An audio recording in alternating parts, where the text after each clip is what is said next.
Vous savez ce que nous avons écouté avec Steve ce matin? En résumé, c'est quoi?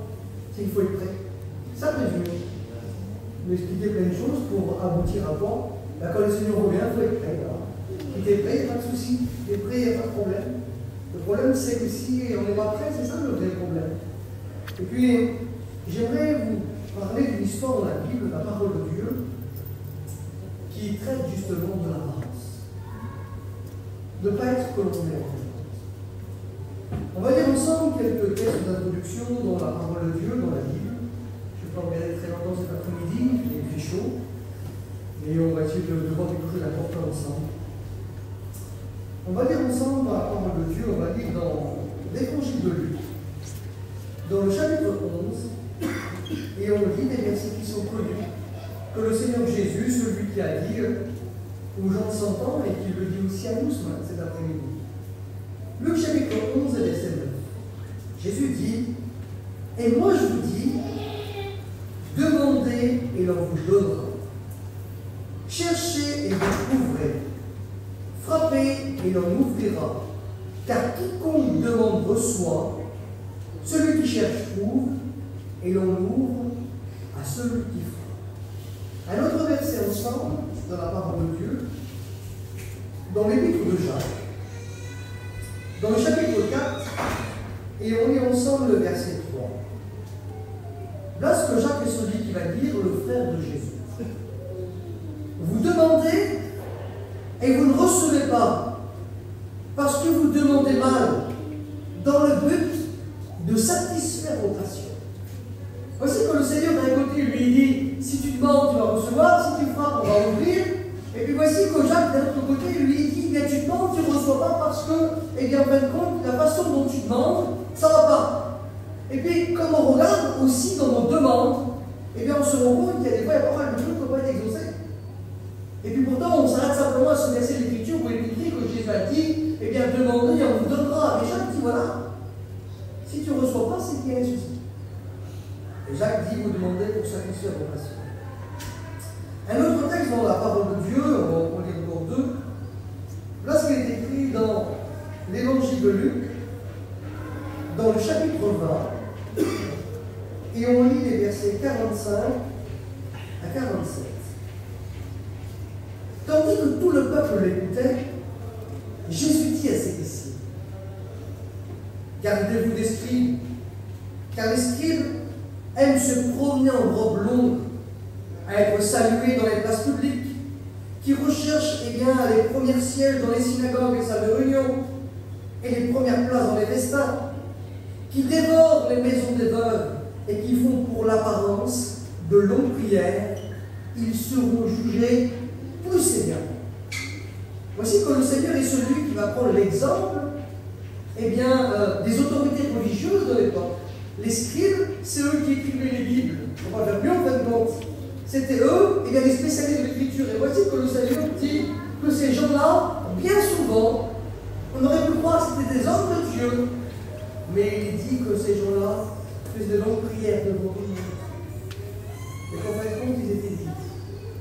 Et que c'était que de l'apparence. Et bien ce qu'ils faisaient. La Bible dit, ils seront jugés plus sévèrement. Pourquoi? Parce qu'ils connaissent et ils ne le font pas. Un autre verset ensemble, c'est dans le psaume 51, verset 8. David avait compris cette chose très importante pour recevoir de Dieu. Il avait dit, Seigneur, ce que tu veux, c'est que la vérité soit au fond de mon cœur. Si on est vrai, on arrivera à obtenir.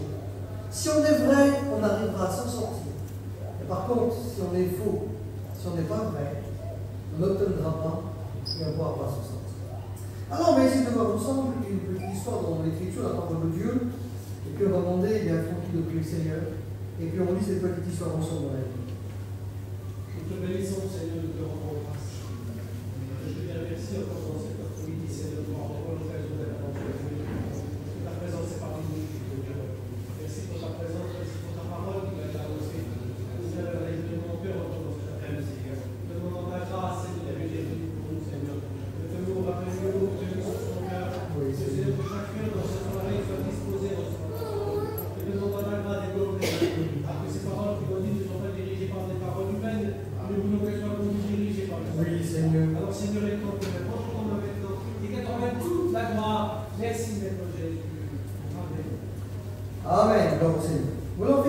étions ensemble dans la parole de Dieu, nous étions ensemble dans l'Ancien Testament, dans le deuxième livre des Rois.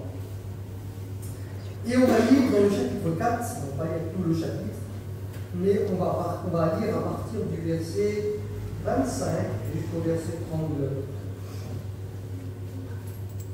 Il est question de la femme de Sunem qui a perdu son fils est mort.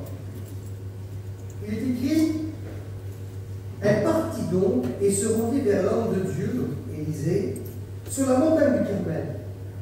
L'homme de Dieu, l'ayant aperçu de loin, dit à Géasi, son serviteur: voici cette Sunamite. Maintenant cours donc à sa rencontre et dis-lui: te portes-tu bien? Ton mari et ton enfant se portent-ils bien? La Sunamite répondit à Géasi: bien, tout est bien. Dès qu'elle fut arrivée auprès de l'homme de Dieu sur la montagne, elle embrassa ses pieds à Élisée.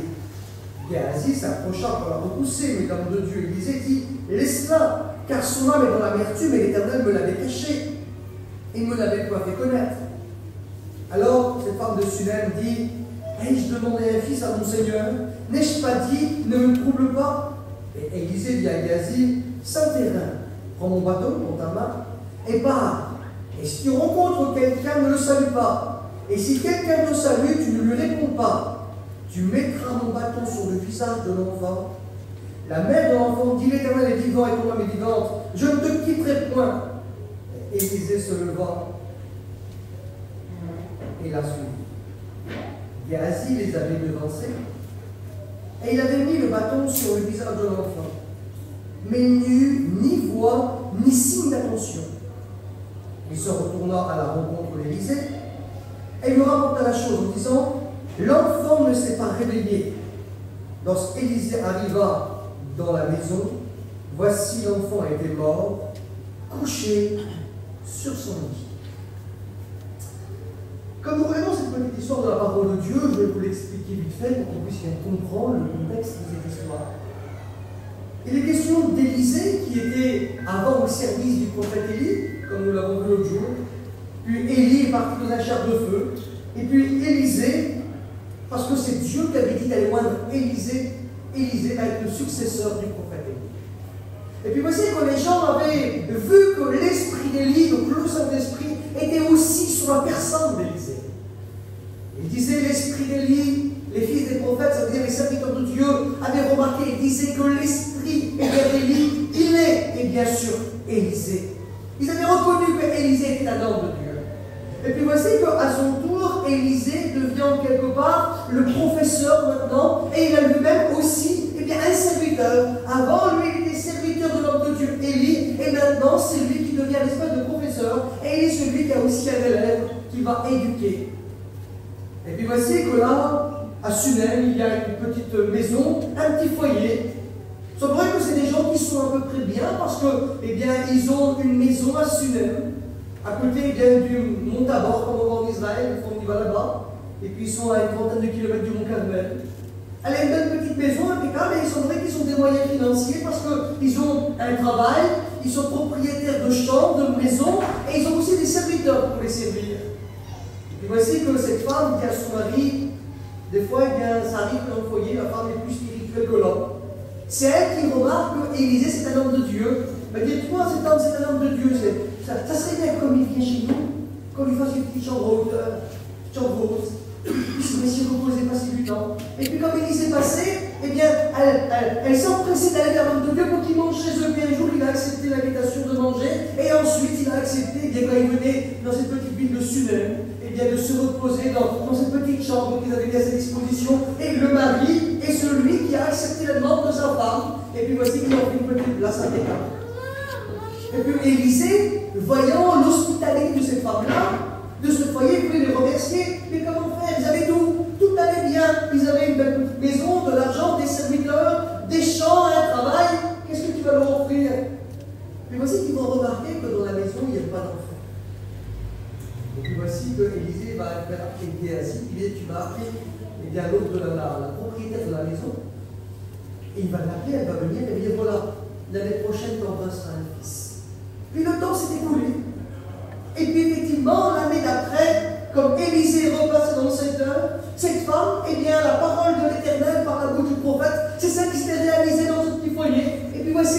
foyer impeccable, avait eu un petit bébé, c'est ce qui manquait. Et voici que Dieu est celui qui avait répondu, et bien certainement à la demande de ses parents. Et voici que le prophète avait annoncé que le bébé allait naître. Et effectivement, c'est un vrai prophète. Le bébé est né impeccable, tout est bien.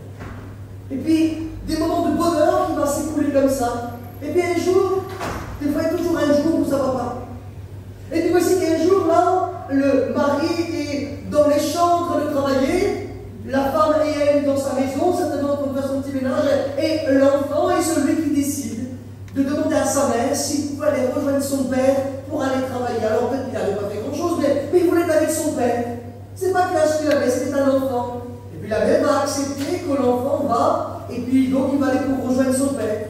Et puis voici qu'il va se passer un problème, c'est qu'un seul coup, le petit va dire comme ça, ma tête, comme si que soit il fait une installation, ou comme si il fait une rupture d'anébris. Voici qu'on va l'amener, les serviteurs vont l'amener, eh bien, vers la mère va le prendre, va le garder sur ses genoux jusqu'à midi, et l'heure de midi, le petit meurt. On se rend compte que midi, c'est vraiment l'heure de ténèbres. Souvenez-vous que le Seigneur, quand il est sur la croix, à quelle heure les ténèbres sont venues? Eh bien, à midi. Et là, à midi, c'est aussi les ténèbres dans ce petit foyer. Et cette femme, au lieu de prendre l'enfant et de le mettre dans sa chambre, à elle, ou alors dans la chambre de l'enfant, elle est celle qui va faire l'effort de monter une échelle ou des escaliers pour l'amener dans la chambre en hauteur de l'homme de Dieu, comme si il y avait quelque chose de spécial dans cette chambre-là. Imaginez-vous le témoignage qui devait se dégager d'Élisée. Voici qu'elle va faire demander à son mari, par un serviteur, un âne, pour aller rejoindre l'homme de Dieu. Et puis le mari, lui, il dit, mais est-ce que tout va bien? Et elle répond, tout va bien. Elle ne veut même pas inquiéter son mari. Elle est celle qui sait que le mari n'a pas la solution pour le problème en ce moment. Et le mari ne comprend pas, mais il dit, comment ça se fait que tu vas aller voir l'homme de Dieu? C'est pas, c'est pas la nouvelle lune. Parce qu'en Israël, chaque mois, on n'adore pas la lune, bien sûr, parce que l'Israël adore, le Dieu créateur. Mais à chaque nouvelle lune, il y a une fête qui se célèbre, depuis des générations d'Israël. Et puis voici que lui ne comprend pas, mais comment ça tu vas aller vers l'homme de Dieu, alors que ce n'est pas encore la nouvelle lune? Mais elle n'explique pas pourquoi. Elle va prendre son âme, et puis voici qu'elle va aller en direction du Mont Carmel, parce qu'elle sait que l'homme de Dieu est au Carmel. Elle fait au moins 30 km sous le soleil, marcher toute la journée. Et comme elle arrive au Mont Carmel, il faut qu'elle gravisse le Mont Carmel qui fait 550 mètres d'altitude. Imaginez que la fatigue pour arriver en haut. Et puis voici que là, comme il va arriver, Élisée va envoyer son serviteur Géasi au-devant de lui. Et puis voici qu'il va accueillir cette femme, et cette femme veut aller voir l'homme de Dieu.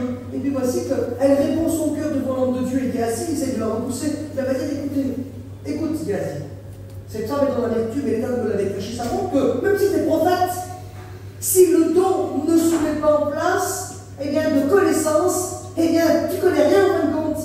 Tu n'es qu'un homme, tu n'es qu'un humain. Mais si le don de connaissance se met en place, alors elle n'a pas besoin d'expliquer, il sait ce qu'il y a dans son cœur en ce moment, il sait ce qui s'est passé. Eh bien, ce matin ou à midi, il vient dans sa petite maison, mais là, le don ne se met pas en place, alors il connaît rien, il ne sait pas.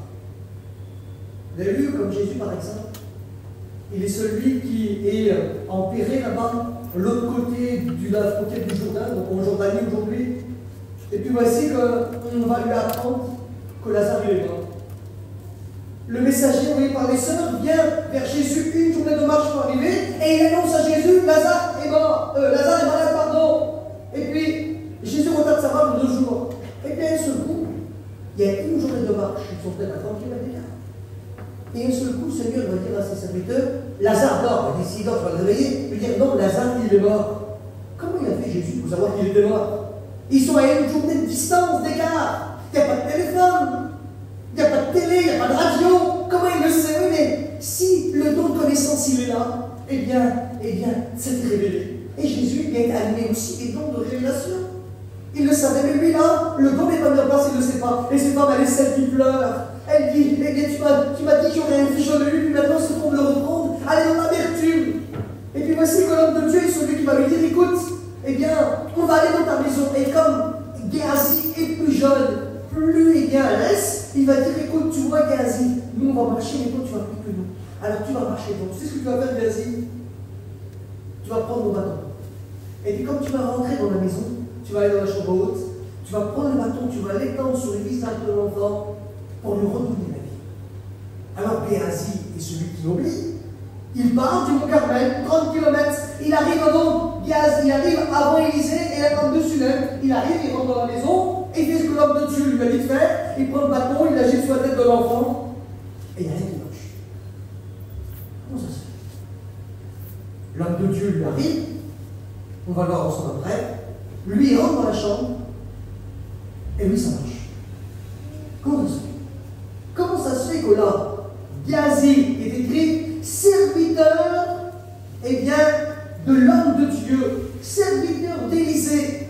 Comment se fait-il que cet homme-là, il va sous l'ordonnance de l'homme de Dieu, d'aller ressusciter l'enfant, et voici qu'il fait ce qu'on lui demande. Il fait comme Élisée lui a dit, il rentre dans la maison, il met le bâton, et puis voici que ça ne marche pas. L'homme de Dieu, lui, il arrive, il rentre dans la maison, il ressort de la maison, l'enfant est complètement guéri, ressuscité. Comment se fait-il?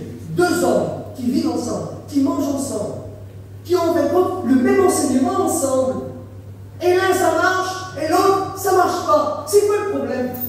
Comment ça se fait que des fois, il y a des gens qui demandent des choses, et les choses qu'ils ont demandées, ils les reçoivent, et l'autre il demande identique pareil, on ne voit rien. On a le même enseignement, on a la même chose. Des fois dans la même église, ou dans le même département, dans le même pays. Et ça marche ou ça marche pas? Est-ce que Dieu fait des préférences? Est-ce que Dieu serait injuste? Est-ce que Dieu préférait Élisée? C'est pour ça que Dieu l'a béni à lui, mais qu'il n'aimait pas trop Géasi, alors Dieu fait des préférences. Est-ce que Dieu est injuste? Non, Dieu est appelé le juste juge. C'est nous qui sommes injustes. Ce qui veut dire que si ça n'a pas marché pour Géasi, c'est qu'il y a un problème. Un problème quelque part. Et des fois, si ça ne marche pas aussi pour nous, peut-être qu'il y a aussi un problème quelque part chez nous. Et il faut résoudre le problème. Et comment faire pour savoir si Géasi a un problème? Pour savoir s'il a un problème, il faut fouiller dans sa vie. Et on va fouiller ensemble dans sa vie pour savoir c'est quoi le problème. Et ce soir, il faut fouiller aussi dans nos vies pour savoir c'est quoi le problème qui nous empêche d'être bénis par Dieu. Peut-être que tu es là et tu n'as pas encore été béni parce que peut-être qu'il y a un problème de hanche. Justement, la bénédiction peut toucher. Voici que là, on a une révélation, on pourrait dire, dans la vie de Géasi. Eh bien, c'est dans l'histoire toujours, eh bien, avec Élisée, dans le chapitre 5, eh bien, du deuxième livre des rois. Et l'histoire que nous connaissons, eh bien, c'est l'histoire de cet homme, Naaman, qui vient de la Syrie, au nord d'Israël. Et voici qu'il vient faire la guerre à Israël, et il gagne la guerre. Voici que lorsqu'il ramène de la guerre, il ramène une petite fille du peuple d'Israël. Et elle connaît le prophète Élisée. Élisée est renommé dans tout le pays. Et voici que cette petite fille voit que son maître est lépreux. Et on se rend compte que les lois sont complètement différentes dans les pays étrangers. Même si apparemment il n'y a qu'une frontière qui sépare, mais les lois sont différentes. Naaman, lui, il est le chef de l'armée du roi de Syrie. S'il aurait été en Israël, ça aurait été un cauchemar. Il aurait été banni de toutes ses fonctions, de sa famille, de la société. Il aurait vécu en dehors de la société avec les autres personnes. Mais en Syrie, c'est différent. Tu as le droit de côtoyer les gens.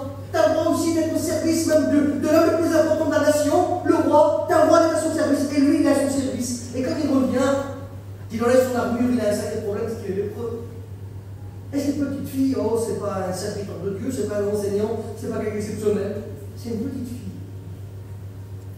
Et cette petite fille, elle a la foi. Et il va dire, et bien, Naaman, tu vois, elle va dire encore Naaman, si Naaman serait, eh bien, en Israël, là-bas, il y a un prophète qui pourrait venir. Et comme elle va apprendre ça, elle va l'apprendre à son mari va prendre le témoignage de cette petite fille avec elle. C'est une petite fille, c'est parce qu'elle raconte comment. Ils vont prendre le témoignage au sérieux, parce que dans le pays de Syrie, personne n'avait pu faire quelque chose comme ça. Et puis il va avertir le roi prend ça aussi au sérieux. Envoie un courrier, et bien au roi d'Israël, le roi d'Israël a le courrier, il croit que le roi de Syrie veut lui faire la guerre, mais il me pour Dieu, quoi, pour que je puisse guérir là, moi je ne peux pas le faire. Puis il disait, écoute, laisse-le venir moi. Et quand Naaman est celui qui vient, il se fait inspirer, il pense qu'il va le présenter devant tout le monde, il va agiter sa main, le guérir devant tout le monde, c'est un spectacle. Et des fois, c'est aussi un film. Peut-être que tu t'es venu au séminaire et tu t'es fait un petit film dans ta tête, tu t'es dit, voilà, je vais aller là-bas, il va se passer ceci, il va se passer cela, ça va être comme ceci, ça va être comme ça, et rien ne se passe comme tu as prévu. Et lui, rien ne se passe comme il l'a prévu aussi. Donc il arrive, impeccable, et que regardez lui, dans son idée, dans son optique, c'est de venir et d'acheter sa guérison. Imaginez-vous, j'ai calculé, imagine-toi, il n'y a aucun de nous, je ne sais pas si tous sont tous réunis, je ne sais pas si on fait des trucs que lui il a ramené. Imagine-toi les trucs qu'il a ramené. Voilà ce qu'il a ramené pour pouvoir être guéri. Il est celui qui a ramené les écrits, il vient à Samarie, et il partit, prenant avec lui 10 talents d'argent et 6000 cycles d'or. Alors nous, pour nous, ça ne veut rien dire, ça ne comprend rien maintenant là-dedans. C'est d'expliquer ensemble. Un talent d'argent, c'est 49 kg 200. C'est pour ça qu'on y est à peu près 50 kg, comme ça c'est plus facile. Donc ça fait 500 kg d'argent qu'il a amené. Il a amené 6000 cycles d'or. Alors ceux qui connaissent dans l'or, tout de suite ils vont voir les étoiles allumées, 70 kg d'or. Alors moi je ne suis pas spécialiste, mais j'ai demandé ce que ça faisait. Eh bien, j'ai regardé, et puis je me suis rendu compte que là, peut-être que le cours a changé, peut-être change vite, mais, eh bien, 10 talents d'argent, ça fait 490 kg d'argent qu'il a amené. Je me suis rendu combien ça valait, eh bien, le kilo d'argent, et puis je me suis rendu compte que le gramme c'est 49 centimes. Et à la finale, eh bien, 490 kilos, ça fait 2400 euros. 240 000 euros qu'il a amené en argent. Voilà. 240 000 euros. Mais il a amené 70 kilos d'or. Un kilo d'or, j'avais regardé, je ne sais pas si ça a évolué ou quoi, mais le kilo d'or, j'avais calculé, j'avais vu, c'était aux environs de 49 000 euros un kilo. Ce qui faisait que 70 kilos, ça faisait 3 430 000 euros aujourd'hui. Imagine-toi. Si on additionne les deux, ça fait 3 670 000 euros qu'il a amené pour être guéri. Moi, ce n'est pas très grave, moi, ce n'est pas un peu malheureux. Imagine-toi le paquet de sous qu'il a amené.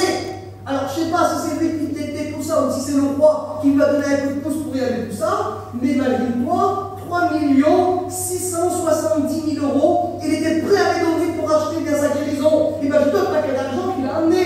Et puis voici qu'il arrive en Israël, c'est un petit film, il pense qu'avec son argent, il pourra acheter sa guérison, une fortune il a amené. S'il faut être riche comme ça pour être guéri, croyez-moi qu'il n'y aura pas un million qui sera guéri de toute façon, impossible. Comment on va réunir tout cet argent-là? Lui il arrive, imaginez-vous là, vous le savez. Et comme il arrive, voilà, Élisée envoie un petit serviteur, il ne va même pas. Il dit écoute, tu vas dire à Naaman, il va se tromper 7 fois dans le Jourdain, et au bout de 7 fois, s'il obéit, il sera complètement guéri.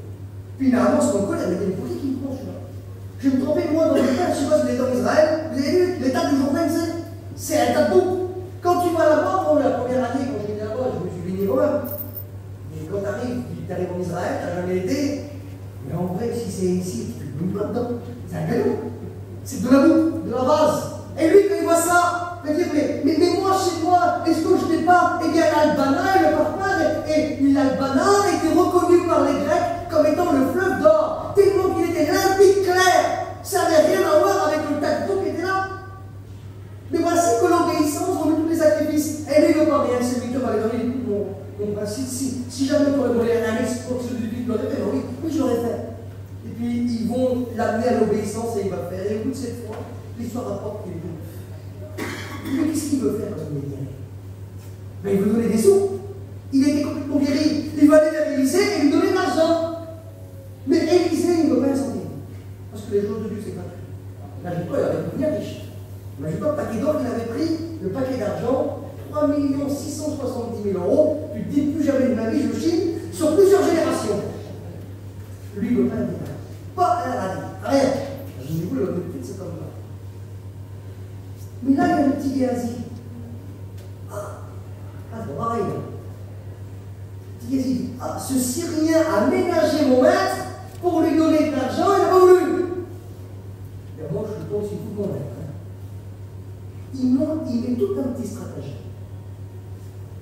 Finalement, son gars part, et lui, il prend derrière. Et là, il ment. Il raconte toute une histoire. Voilà, les fils des prophètes sont venus vers mon maître, et puis ils m'envoient pour que tu puisses leur donner un talent d'argent. Enfin, il n'est pas trop bon, il ne veut pas trop ça se voit. Un talent d'argent. Il y a 24 000 euros, hein. Et là, tu veux un talent d'argent? Mais je vais t'en donner deux, mon pauvre gars, si tu veux. Alors, il va y en donner de 48 000 €, c'est normal. Et puis c'est tellement lourd, ça fait 100 kilos quasiment. Donc il va appeler 2 serviteurs qui vont venir les prendre. Et puis aussi que les 2 serviteurs vont les amener, et lui, dès qu'il arrive près de la maison, pour pas que le maître le voie Élisée, il les renvoie, et lui il les prend, et il les cache. Il les cache dans sa maison. Et puis le prophète Élisée lui dit, mais t'étais où, Géasi? Ah, deuxième mensonge. Ah ben j'ai pas bougé de là. Ah bon? Ah non, non, non, j'ai pas bougé. Et puis Élisée, là, animé de la parole de connaissance, va dévoiler le cœur de Géasi. Pour la femme de Sunem, la parole de connaissance ne s'était pas mise en place, il ne savait pas. Mais là, Dieu est celui qui lui a révélé et qui a le cœur de cet homme-là. Et lui dit au verset 25 du chapitre 5, d'où viens-tu, Géasi? Géasi répondit, ton serviteur voulait aller ni d'un côté ni de l'autre. Je n'ai pas bougé. Deuxième mensonge. Mais Élisée lui dit, mon esprit n'était pas absent lorsque cet homme a quitté son char pour venir à ta rencontre. Mais comme il y a un coup derrière, Naaman avait descendu du char.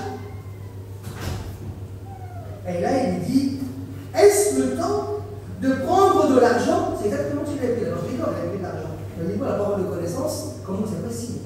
Il a vu dans la parole de connaissance que lui, il a couru après Naaman, que Naaman, il est descendu du char, et que c'est Naaman qui est venu vers lui, et que c'est pas dedans qu'il a pris l'argent. Imaginez-vous la précision de la parole de connaissance. Il dit, est-ce le temps de prendre de l'argent et de prendre des vêtements? Puis, il dit, des oliviers, des vignes, des brebis, des bœufs, des serviteurs et des servantes. Il y a un problème, il n'a pas pris d'olivier, il n'a pas pris de servantes, il n'a pas pris de vignes, il n'y a rien que tout ça. Oui, mais pourquoi il dit ça? Parce qu'il connaît le projet que dans le cœur de Géasi. Géasi avait calculé qu'avec les 48 000 € qu'il aurait, eh bien, il pourrait quoi? Il pourrait avoir des serviteurs, avoir des servantes, eh bien, pour se laisser servir, parce qu'il commence à avoir un bol de servir les uns les autres. S'acheter des vignes. Pourquoi faire acheter des vignes? Parce qu'avec le vin, tu fais du commerce, tu le vends. Tu vas nous prendre des bulles. Tu penses à ça. Et puis il dit aussi des brebis. Il faut des brebis. Eh bien, tu as le lait. Tu peux faire des gâteaux, des fromages. Et tu peux vendre aussi la laine. C'est le commerce. Des bœufs pour faire aussi bien, du commerce. Servant des serviteurs, eh bien, tu pouvais même aussi les vendre si tu voulais, mais te faire servir. Et voici que là, Élisée, c'est tout ce qu'il a pris, mais connaît aussi son projet. Ce qui veut dire que dans le cœur, eh bien, du prophète Élisée, il y a 2 choses qui se mettent en place. Il y a la parole de connaissance qui voit, eh bien, dans le cœur de Géasi ce qu'il y a. Il sait aussi ce qui s'y produit parce que la parole de connaissance, elle sait ce qui se passe dans ton cœur à ce moment précis et elle sait ce que tu as fait ce matin, hier, il y a 10 ans, il y a 20 ans. Ça, c'est la parole de connaissance. Mais la parole de sagesse, c'est celle aussi qui connaît le futur. Et lui connaît le futur de Géasi. Il sait ce qu'il veut faire avec tout ce qu'il a acquis. Voici que Géasi, c'est un trompeur.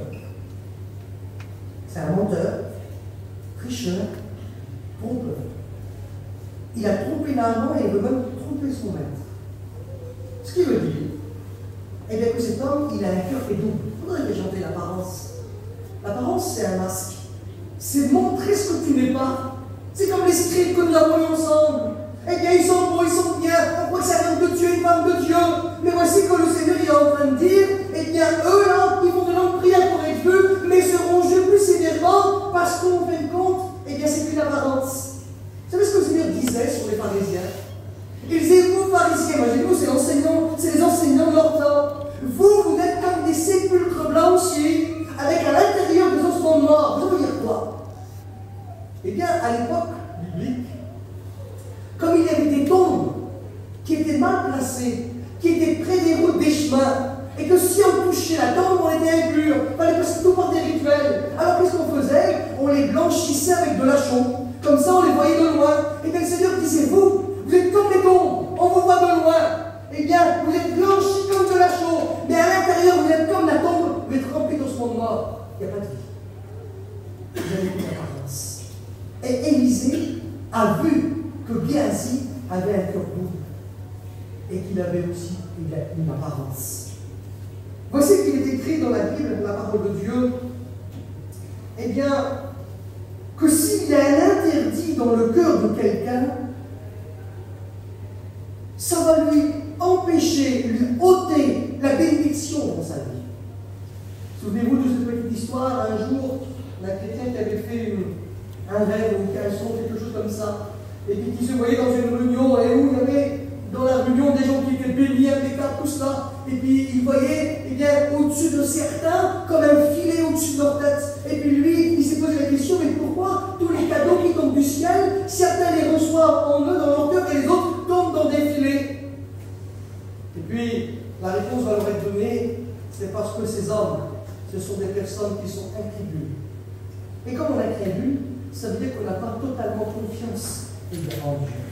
Et le problème de Géasi, c'est qu'il n'a pas confiance totalement en Dieu. Mais il est celui qui veut compter sur ses propres moyens. Voici que, souvenez-vous de l'histoire d'Akan.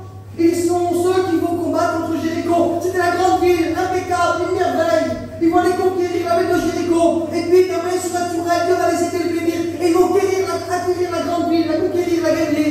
Et à côté, il y a une ville, c'est inutile. Elle s'appelle Ani. Une toute petite ville. Et puis voici que les serviteurs de David vont dire, de Josué vont dire, c'est pas la peine qu'on la mette toute l'armée, on n'a rien dedans, on la met en miettes. Puis quand ils vont aller, ils vont prendre une dérouillée, mais alors sévère. Et quand ils vont revenir, ils ne comprennent pas. Et un seul coup, Dieu est celui qui va révéler le problème. Le problème, c'est Akan est celui qui avait un interdit, qui a été un obstacle pour la bénédiction. Il est celui qui avait dérobé un manteau de Shinar. Shinar, c'était renommé pour les vêtements. Une fortune de manteau, il l'a pris, il l'a volé. Et puis il a volé aussi de l'argent, il a volé de l'or. Elle les a enterrés dans sa tente, comme Géasi, lui, dans sa maison. Et à cause de cet interdit-là, ça a été, il y a un obstacle pour la bénédiction, même pas la peine. Mais le jour où ils ont enlevé l'obstacle, ça a été un moyen de bénédiction terrible. Et bien pour le peuple d'Israël, et ils ont remporté la victoire. On se rend compte aussi que dans l'histoire de Géasi qui va pour aller guérir ce petit garçon qui est mort et qui va ressusciter par le ministère d'Élisée, on voit aussi que son cœur n'est pas honnête, c'est des interdits dans sa vie, mais que ça a aussi des répercussions sur son témoignage. Comme Élisée, celui qui passe à Sinem, la femme tsunamite dit à son mari, tu vois, Élisée, c'est un homme de Dieu, faisons-lui une chambre haute afin qu'il vienne se reposer quand il viendra là. Et son mari accepte. Mais le problème, c'est qu'ils sont deux. C'est comme si moi et Rocky, on est ensemble, et puis vous vous dites, t'as vu Rocky, c'est un homme de Dieu. Quand il vient chez nous, on est béni, on va lui faire une petite chambre haute, et puis quand il viendra, il se reposera là. Ça veut dire moi, que je vois. On est deux. Ils sont deux là. La femme aurait pu dire, toi mon homme, les hommes de Dieu qui viennent ici, ce sont des hommes de Dieu. Faisons-leur une chambre, afin qu'ils viennent chez nous, qu'ils viennent se reposer. Ça aurait été logique ça. Maintenant, elle parle au singulier. Déjà, elle discerne que Géasi, ça n'a pas.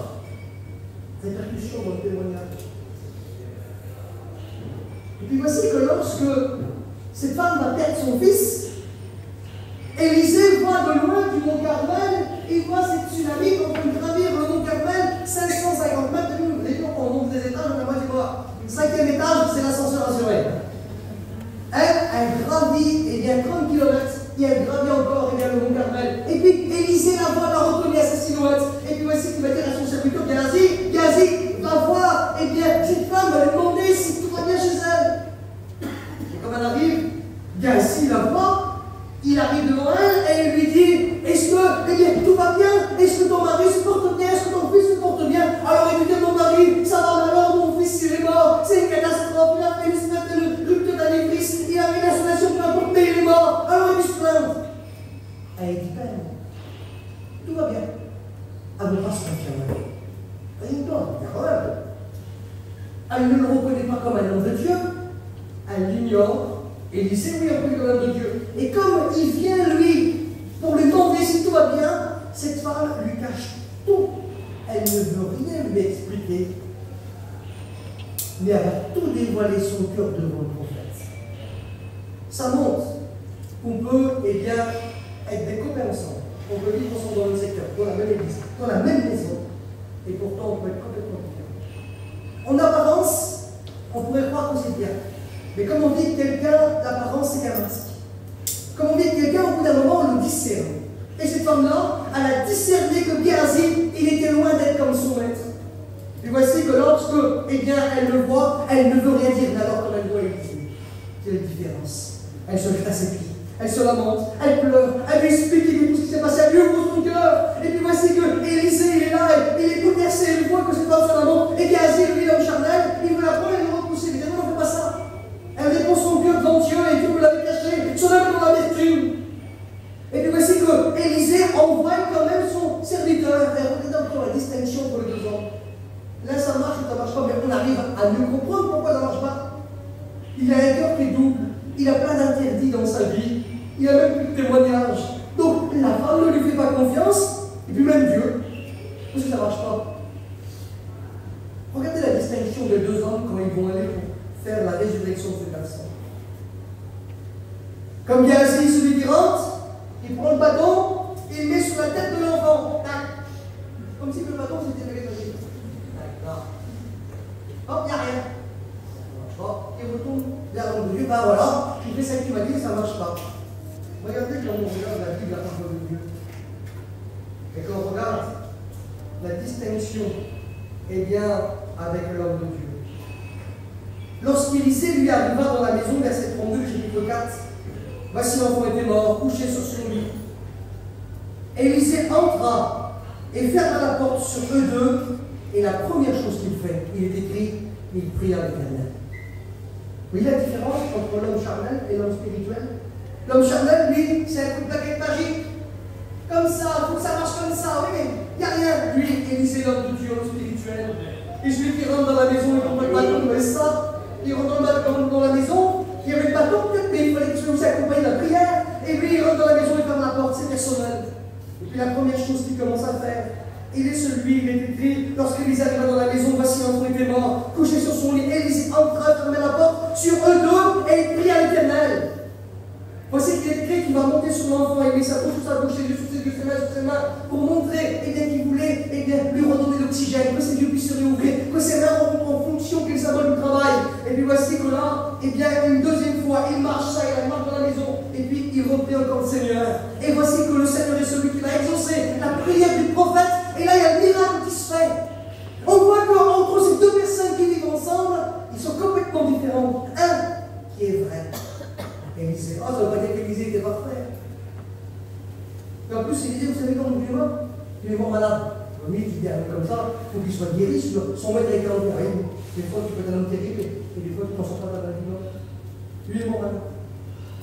Mais on voit la distinction entre celui qui est vrai et celui qui a des intérêts de sa vie. Et on voit le degré de spiritualité ici entre les deux personnages.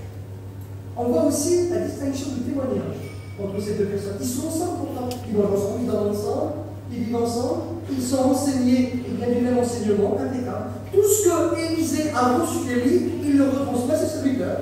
Et voici qu'il y a une distinction terrible. Ça ne marche pas pour Géasi parce que, eh bien, il avait interdit dans sa vie.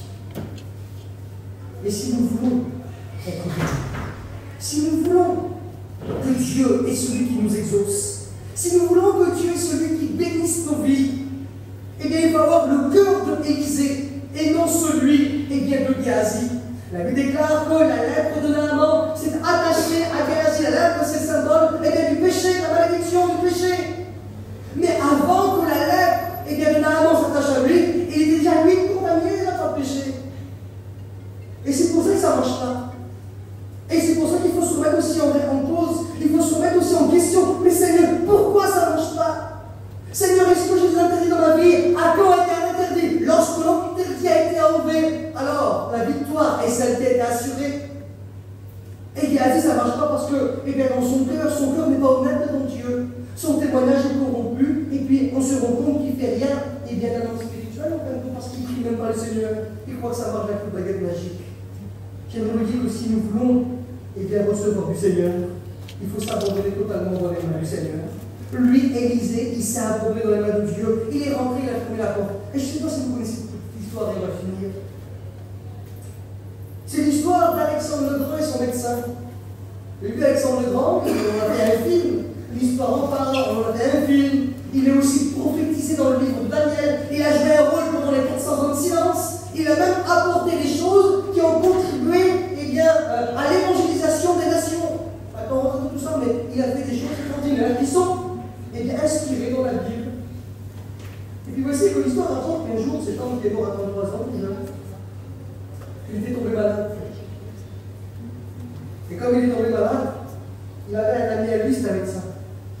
Puis il lui a dit, Alexandre, tu sais, moi je sais comment faire. Il faut faire quoi? Eh bien, il faut réunir plusieurs ingrédients. Et si j'arrive à les trouver, à les réunir, je vais te faire une potion, tu vas être complètement guéri. Mais par contre, pour trouver tous ces ingrédients, il va falloir que je parte pendant plusieurs jours. Et puis l'histoire rapporte que le médecin, Alexandre le Grand, est parti, parce qu'Alexandre lui avait donné le feu vert, il est parti. Et puis un seul coup, pendant que le médecin était parti, Alexandre le Grand est celui qui a reçu un courrier anonyme. Le courrier anonyme, ça c'est terrible, ça c'est presque. Pas de signature. Une dénonciation, mais aucune signature. 3 jours. Et là, il y avait écrit sur Alexandre, ton médecin bien-aimé qui t'a dit qu'il allait préparer une potion pour toi pour te guérir, en fait, ce qu'il va faire, c'est t'empoisonner pour que tu meurs. Mais en dessous, pas de signature, pas de nom. Alexandre garda sa tête, il était dans la réflexion. Il dit, est-ce que mon ami serait capable de le faire? Et puis au bout de plusieurs jours, le médecin est revenu avec les ingrédients qu'il avait dit. Et puis avec tous les ingrédients, il a fait une formule avec tout cela qui était capable, soi-disant, de guérir Alexandre. Et puis quand il a fait tout cela, il est venu vers Alexandre. Alexandre était allongé sur son lit. Il était vraiment mal sur la porte. Et puis Alexandre avait le pouvoir de le faire tuer par les gardes en une seconde. Et vous savez ce qu'il a fait, Alexandre? Il a pris d'une main la lettre, et de l'autre main, il a pris la potion que son ami lui avait faite. Et il a pris la potion qu'il a bu. Il s'est abandonné totalement dans les mains de son médecin. Et l'histoire rapporte que quelques jours plus tard, Alexandre avait été complètement guéri. Il a su s'abandonner et faire confiance totalement au Seigneur. Géasi, c'est pas ce qu'il fait. Il ne s'est pas abandonné dans les mains du Seigneur. Il n'est pas celui qui a fait confiance à Dieu dans tous ses domaines. Mais on se rend compte que cet homme, il est celui qui a des interdits dans sa vie. Et c'est ce qui l'a empêché d'avoir un bon témoignage. C'est ce qui l'a empêché d'avoir cette résurrection dans sa vie. C'est ce qui l'empêche, ce que les gens lui fassent confiance. Ce que l'on veut, c'est avoir du résultat dans nos vies. Et si nous sommes là ensemble cet après-midi, c'est pour faire un bilan et dire Seigneur, mais moi je vais te péter, Seigneur, mais pourquoi les autres? Mais pourquoi moi, Seigneur? Et que le Seigneur va te dire écoute mon gars, écoute ma fille, tu as fait quelque chose comme Géasi dans ta vie qui t'empêche. Et c'est à toi de l'ôter. Et vous savez, on a pas besoin de passer la vie d'autres au contrôle technique. Quand on va au contrôle, on ne passe pas les autos du voisin, on passe les autos à soi. Et on a assez à faire des fois avec nous. Mais si on est honnête et qu'on se passe au contrôle, on va peut-être voir ce qu'on attend. Et si on enlève l'interdit, c'est une bénédiction dans nos vies pour la jamais. Et ce que l'on veut, nous, cet après-midi, c'est que Dieu nous bénisse, c'est que Dieu nous visite. On ne veut pas être comme les scribes, on ne veut pas avoir un beau nom, un grand titre. Et puis, devant Dieu, être nul. On ne veut pas être vu de loin comme les pharisiens et devant Dieu, être nul. Mais ce que l'on veut, c'est que Dieu, celui qui nous voit comme des authentiques, comme des vrais, Géasi avec une apparence. Mais l'apparence, vous savez, c'est de rien. Un jour, je vais venir avec ça en l'esprit. Un jour, il y avait un jeune histoire vrai. Il part dans une rue et il voit une maison. Il voit le panneau avant, il téléphone. Quand il téléphone au notaire, la maison vraiment pas chère. Lui, il s'empresse d'en parler à sa femme. Et puis il dit chérie, j'ai trouvé une maison, regarde, quelle affaire c'est. Presque pour rien la maison. Il y a déjà un petit peu de tout, mais par rapport où c'était situé, c'était pas cher. Il fait les papiers du notaire, tout ça, puis il dit à sa femme écoute, on va pas tout tourner autour, ça va dire on va la voir la maison. Oui, mais écoute, des fois, on ne sait jamais si là qui nous arrête. Aussi des mecs qui vont nous voir et puis ils vont aller dans l'hôtel et ils sont capables de donner du challenge. Alors on ne va pas tourner au doigt, on attend la jette. Pour lui, il se prend dans les machines à faire des. Il signe le premier compromis, 2 mois après, le deuxième compromis, il reçoit la clé par le notaire. Et il dit très bien, on va aller voir la maison. Et quand il voit, il ouvre la porte, il y a des que la façade, il n'y a plus de mur, rien. Plus rien. Alors c'était le jour total. C'est comme la lumière. Il croyait qu'il avait rien à faire. Et en fin de compte, il s'est fait arnaquer. Pourquoi? Parce qu'il avait vu une façade. Eh bien, vous savez, on peut arnaquer les hommes. Mais on arnaquera pas le Seigneur. Alors ce que l'on veut ce matin, on ne va jamais parfait. Il n'y a que lui, on a une qui était parfait. Pour atteindre la perfection, il faut le retour du Seigneur. Alors qu'on soit corps, âme et esprit parfait. Mais pour l'instant, ce n'est pas le cas. Eh bien, ce que l'on veut, c'est que Dieu nous visite, que Dieu nous parle, que Dieu nous bénisse. Il est écrit Colossiens chapitre 1, verset 10, marcher d'une manière digne du Seigneur. Et c'est ce que nous voulons. Nous ne voulons pas être de la parole, mais nous voulons être des authentiques. Pourquoi faire? Pour faire pour nous, mais pour recevoir de Dieu. Alors, on va prier le Seigneur ensemble cet après-midi.